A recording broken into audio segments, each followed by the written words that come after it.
Deeply moved once more, Jesus went to the tomb, which was a cave with a stone placed at the entrance. Take the stone away. There will be a bad smell, Lord. He has been buried 4 days. Didn't I tell you that you would see God's glory if you believed?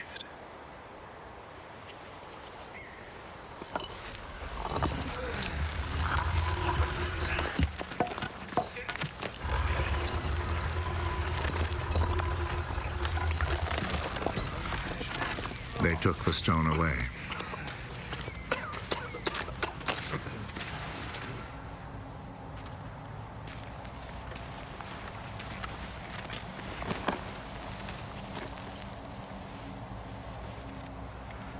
Jesus looked up.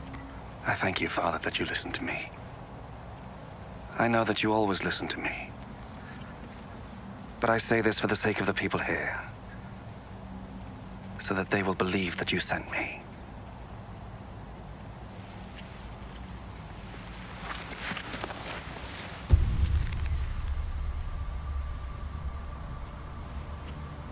After he had said this, he called out in a loud voice,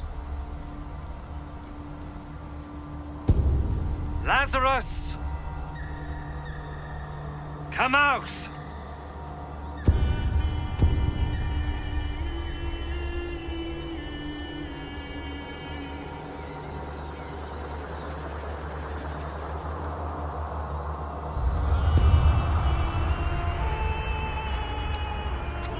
He came out. His hands and feet wrapped in grave clothes, and with a cloth round his face.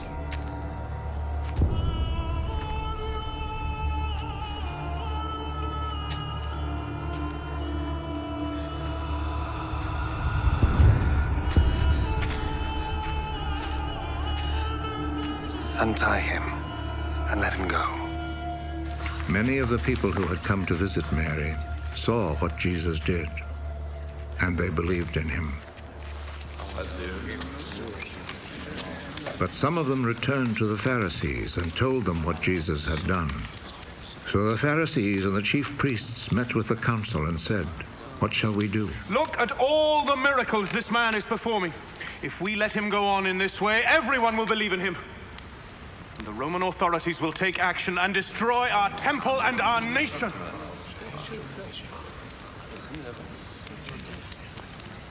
One of them, named Caiaphas, who was high priest that year, said, What fools you are!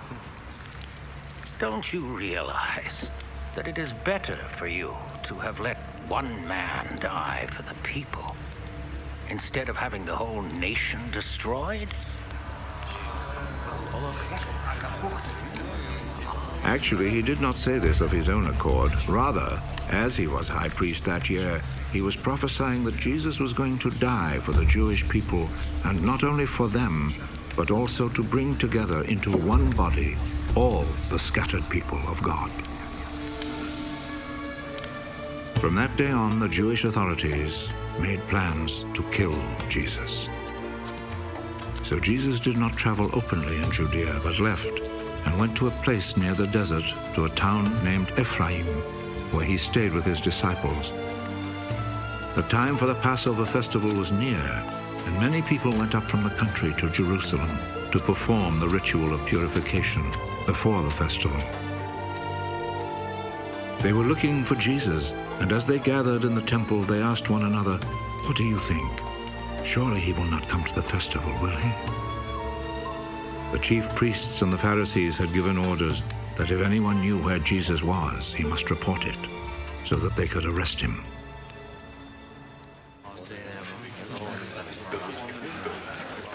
Six days before the Passover, Jesus went to Bethany, the home of Lazarus, the man he had raised from death.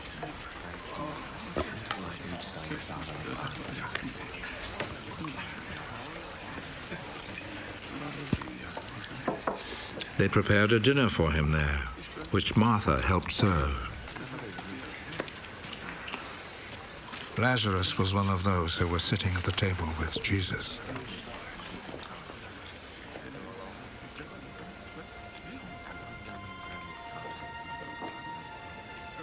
Then Mary took a whole pint of a very expensive perfume made of pure nard, poured it on Jesus' feet, and wiped them with her hair. The sweet smell of the perfume filled the whole house. One of Jesus' disciples, Judas Iscariot, the one who was going to betray him, said, "Why wasn't this perfume sold for 300 silver coins? And the money given to the poor." He said this not because he cared about the poor, but because he was a thief. He carried the money bag and would help himself from it. Leave her alone. Let her keep what she has for the day of my burial. You will always have poor people with you, but you will not always have me.